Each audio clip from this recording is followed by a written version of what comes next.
it wild how sometimes the people that love you the most prefer when you're struggling than when you're doing better? Yes.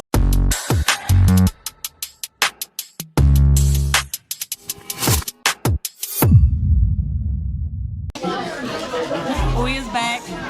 Yours. What would you rate the dinner? The food. The burger was like a smooth 7.5. Alright. My shit was like a 5. Maybe a 4. I think you was gonna be nice about it, but I agree. I didn't like the seasoning later. No, I actually fuck with the seasoning. I didn't like the fact that they didn't wash the meat. When the Dominican radar goes up. We don't like no gamey meat. The way that a Caribbean woman will wash the meat with vinegar and then with lime and then with like Hasta leche se le echa vaina. Vinagre. Bueno. to make sure it doesn't taste gamey. No, but the drinks, I think the drink have my heart tonight. Another drink's fire. The drink is a 10 out of 10. I low-key want another one, but I can't hold my liquor the way that other people can. So I'd be down and out for the count if I drink anymore. But that shit was fire. Nah, it was good. I like the spot. It's cute. No, this is a vibe. This is definitely where you bring your friends that like they low-key fuck with white people and they want to be around the whites, but then you don't want to be in a white spot. Or if you're dating a white girl and you want her to feel comfortable, but you still want to bring her to like some nigga shit. Yeah, to where you want to have fun too, and you want to listen to your You want to listen to your own kind of music. Yeah. This way you bring her. This way you bring her. Perfect review. No, but back to the questions. I wanted to do something a little bit more reflective now. Okay. And my question to you is, isn't it wild how sometimes the people that love you the most prefer when you're struggling than when you're doing better? Yes. Well, okay. The people that think that they love you the most. Or that at one point maybe you thought they loved you the most, right? I think that people genuinely think that they love. Like, I think that sometimes we believe our own lies and like we gaslight ourselves. And so whenever you lie to yourself first, when you lie to the other person, you don't think you're actually lying. You know what I'm saying? Yeah, no, for sure, because you believe it. You believe it, right? Yeah, so I like, feel like if people genuinely believe that they love you, even though they have no idea what love is, to them they're actually loving you. Like that's how they're showing love, even though it's not actual love. So back to the question that you asked me the question earlier. is like, yeah, You asked me like, do I feel like people know what love is? right. And I told you no. I genuinely feel like I feel like the overwhelming majority of humans today, like in 2025, have never experienced genuine love, and they have a toxic relationship with what they think love is. I don't think that they actually know what real love is. I think there's a two-part for that, right? Because I feel like I've experienced genuine love that then turned into like sourness. And that had to do with like evolution of how we became as people, like me and the person, I want to say. I think that it started off very genuine and then it became less genuine. I think that it was at its pure form, it was love, but then it transformed to something else because as we adulted, we became different people. And we evolved, and I do think that it is nature and nurture because a lot of it has to do with who you're around and how you learn to perceive the world. I agree. I feel like love is a verb, right? It's not a feeling. Right. And so it's an intentional decision that you make. And so do you feel like if you start off strong but then at the end you did something to fuck up everything, did they ever really love you? I think that I don't. Yes. Yes, to answer your question, yes. I think that at one point you probably did. Okay. When you deliberately did whatever you did, no. You loved me at one point, but I don't think that you no longer love me. If anything, like you put yourself first, or you don't really care about me enough to consider me anymore. And I feel like consideration is the highest form of love. Yes, but we started off with consideration and ended up not having that. So So did you love me at one point? Yeah. Okay. Right? That makes Like sense. I cannot take away from the experience, and I wouldn't say that I haven't felt genuine love because it was. Okay. But then it got to the point where it was no longer that because there was no consideration anymore. You know? So Yeah. it's like, yo, no, you no longer. You can't tell me you love me because I don't feel that shit. Right. So at one point, yes, I do think that you can start off with love and end up elsewhere, even if it's genuine. And That makes anything, sense. and there's so many things that could go into it becoming less genuine or less love-like. Whether that's how you like start to view the world, whether it's an experience that happens to you in that moment that makes you think differently. It can be any minuscule thing that can change your opinion on how to love someone. Right? At your core, even maybe you will love again someone else, but let's say that particular person. I'm talking about like one particular person. Right. You can experience something that can make you look at the person and be like, hold on. That doesn't necessarily mean that you don't love the same. It just means that you don't love that particular person anymore. Right.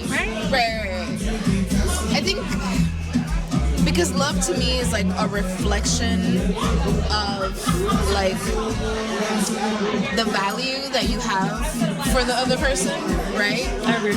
And consideration to me is genuinely the highest form of love. So when you stop considering how your behavior affects somebody else, how your thought process affects somebody else, how the decisions that you make affect the next person, then I feel like love is lost. I agree. So I get what you're saying. Like it could evolve to where like you lose the love that you started think off love is with. black and white? You don't think there's any gray area to it? No, I think that there's definitely gray areas, but I think that the gray areas come from a place where we think it's love and it's really something else, and we're just misnaming it. Because I feel like a lot of times we fall in lust with people, we become infatuated with them, we admire them, you know what I'm saying? And so like, Or love the idea of them? yeah, but like, in order for you to organically, genuinely love a person, you have to love all aspects of who they are, the good and the bad, right? And so oftentimes people don't really love you in your fullness. So like, are they really loving you? They're loving the aspects that are convenient. They're loving the idea of like the person that they wish that you could evolve to become. A lot of times we fall in love with people's potential because we see that you could potentially fulfill A, B, or C in like whatever categories I want you to like fill up in my life. And then the minute that you fall short, then that's where resentment comes in. Yeah. And I think a lot of times we think we love people, and in reality, it's just attachment. I agree with you. I can agree with that, but I do think that you can start off with love and it end up being something else. No, I agree with that. I agree. Yeah, I think like you can fall out of love with people. Yeah, I agree or with that. even if it's just the idea of it, I think that it could start off where you genuinely believe in something, like you said. You genuinely believe it. So you lie to yourself first, whether it's a lie or not. But in the moment, it's what you feel. And feelings change. People I get change. that. No, I agree. And what you might have loved about someone at the beginning could be the thing that you resent them for later. I think I might have like a really strict definition of love. Yeah, that's what I'm saying. I think that you think it's black and white, whether you The same want to way admit that that or not. The same way that I have a really strict definition of like friendship. Okay. Like there's a lot of people that are like, oh, that's my friend. I'm like, nah, that's your coworker, that's your associate, that's your homie that you go and like, you know. I feel like there's categories, and just because you can vibe with somebody and you can have a conversation with them and they contribute in specific areas of your life, that doesn't make them your friend. The same way that like you can really be compatible with someone and have great chemistry and have like really good like bond with them. And I don't think that not calling it love takes away from the bond. I just don't think that it's like actual love. I think love is a very sacred high vibration that a lot of people don't achieve. I think we try to achieve. I think we try to achieve. I think we try really hard. But I also don't think that it takes away from the fact that people, like you said, love is a verb. So in turn, it can be that they feel like that is the representation of whatever love is. Happy birthday to me! Happy birthday! Thank you. Thank you. Oh, this is beautiful. Thank you so much. Happy birthday to me! Hold on.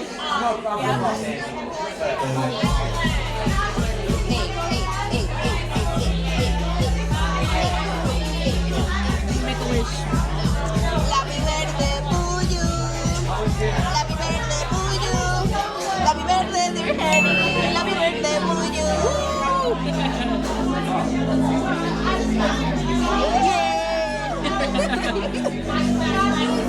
But with that being said, though, I do want to circle back to like friendship mainly, right? Okay. And do you think people confuse being inspired with competition? What I mean is, like, do you think that people confuse being inspired by you by feeling like they're in competition with you?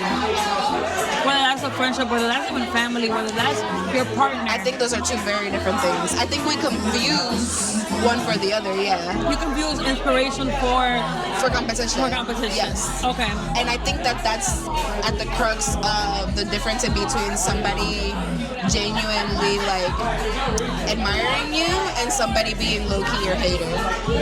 And how do you tell the difference, in your opinion? Whenever the way that somebody feels about themselves has nothing to do with you. Okay. Like whenever they don't personalize what's happening with you. So like say you got a promotion in your job, if that person is like, I don't understand why her and not me, that's hater energy. That's not inspiration. That's like that's not, yeah. I had somebody tell me that shit, and that shit was crazy. But Because they're your hater. That's not real admiration. That's not. Yeah, and the reality is that even though people don't vocalize it, a lot. Like, first of all, that person was bold as fuck to even say that to you in your face. That was crazy. But- I was sleeping with the op. Anyways, anyway, I was sleeping with the op. there? Yeah. That's some real oppy shit. Hella awkward shit. Whenever you fucking your own out, insane. Yeah. And funny enough, I know this conversation is already like 12 minutes long, but funny enough, I think a lot of women also don't realize, like, they confuse love for anything that's convenient in the moment, and they could be sleeping with their op. Absolutely. And you literally block your own blessings the moment that you take up this energy with someone who genuinely hates you. Like, you really hate me, bro. Yes. Because for you to feel like that about me, Yes. I said this the other day, yesterday, like, in my heart, I have absolutely no bad thoughts about anybody. In terms of, like, oh, why them, not me? Right, I right. never, ever thought that shit. Because you're not naturally a hater. But there are a lot of people that even though they don't admit it outwardly, that's how they think internally. And then the way that they move reflects the fact that they think that way. You get what I'm saying? Yeah. So like whenever they compliment you, it's always backhanded. Or they minimize what you're doing. Like, oh, how's your little podcast going? That's a little podcast. How's your little podcast Now going? you watching on my shit and not liking it. That part. Them the people that watch and don't like. Everybody. Them the people that if they do like, they won't repost. Them the people that like, no, that ass. Having full-blown conversation with me about my podcast, but don't go and Never ever like listen. it. That's crazy. I never listened to one episode fully, never went to like it, never reposted it, never shared it with anybody like, oh, my homegirl got a podcast. But I appreciate those who do. I have people who do, and I appreciate y'all. I love y'all. Because they really rock with you. Yeah, I fuck with that. But Y'all peep real game ones. on the ones that don't. Facts, no. Anything that And they'll congratulate you. Oh my God, you're doing so great. I see what you're doing. Da da da da da. But just because you are observing doesn't mean that you're actually supportive. Yeah. That's what makes you a fan. But you know what's and not a crazy? You learn to supporter. roll with the punches. Nah, honestly, fuck y'all.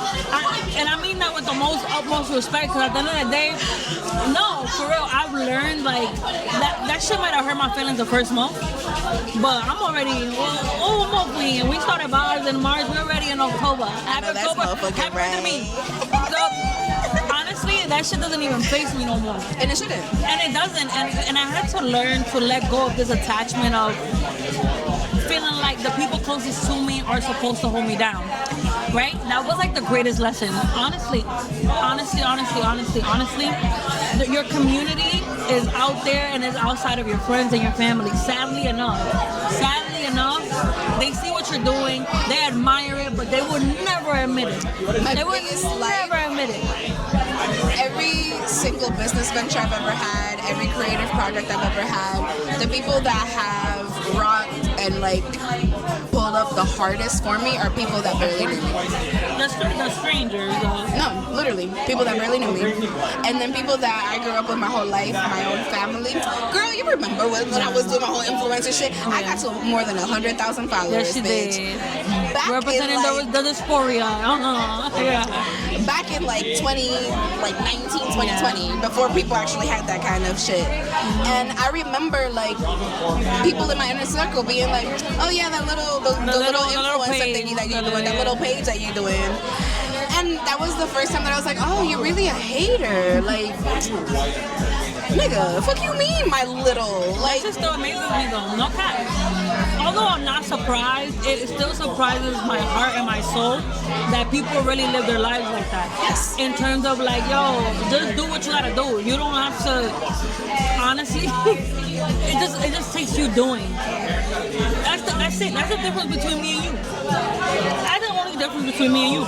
But the reality is that the reason why people hate whenever there's mobility in somebody else's life that they've been around is because that person is reminding them of the fact that they haven't done enough, right?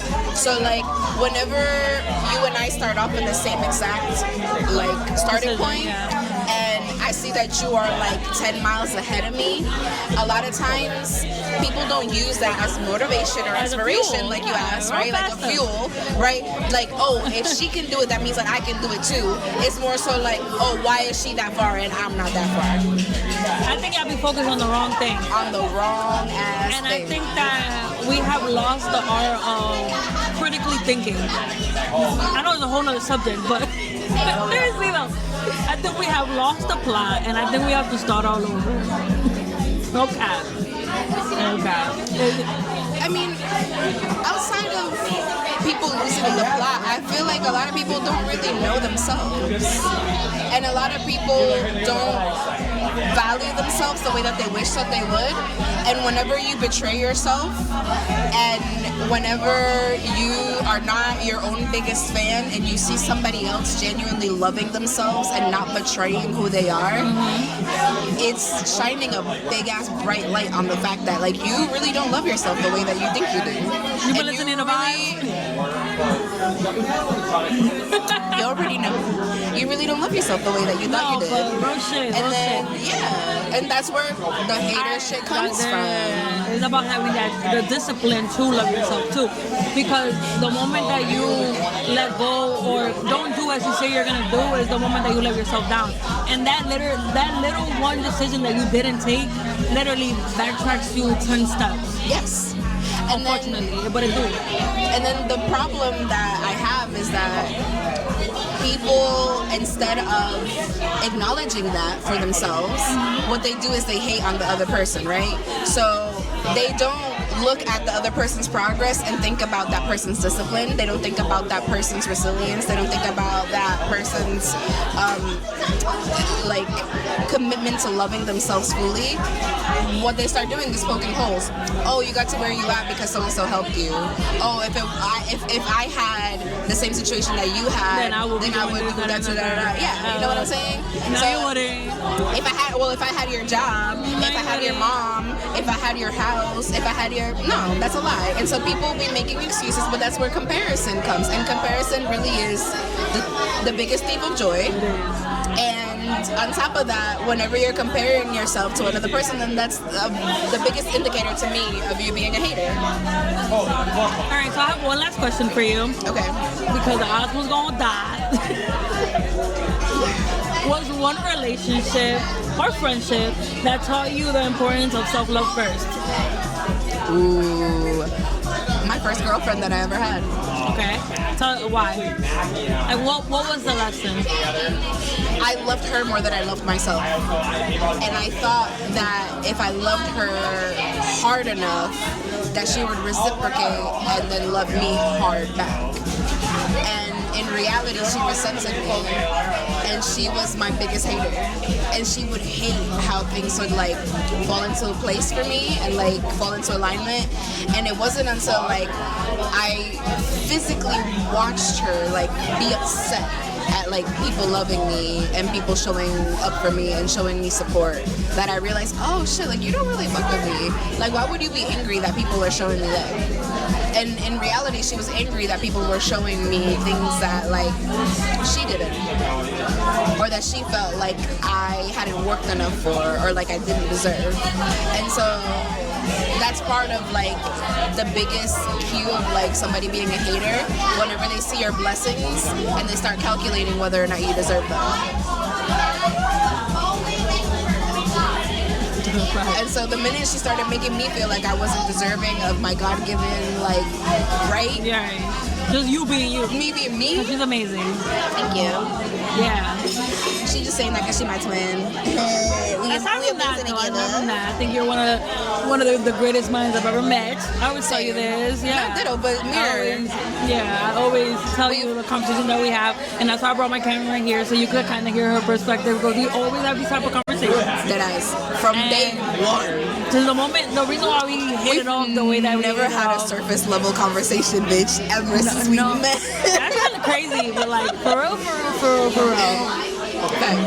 And I wanted to share a little bit of math with you guys today. So I hope you enjoy that. Thank you for having me. Yeah. And I'm very proud of you. Thank you. Yes. And I hope that you come back in a more formal setting aside from the dinner table. I'm okay with it. I'm here too. This is my favorite type of setting. You know that, right? You're gonna smoke some hookah. We're gonna be alright. Hey, if you feed Henny and you give us some liquor, she there, okay? Don't be telling them the tricks, yo. Don't be telling them the tricks. Right. No, but seriously, thank you so much. Of course. Anytime. I look forward to editing this. I love you more. Yes. Thank you. Thank you for having me. Happy birthday. Thank you. Bye. Click on it. Click on it. I can't click on it without like knocking everything down.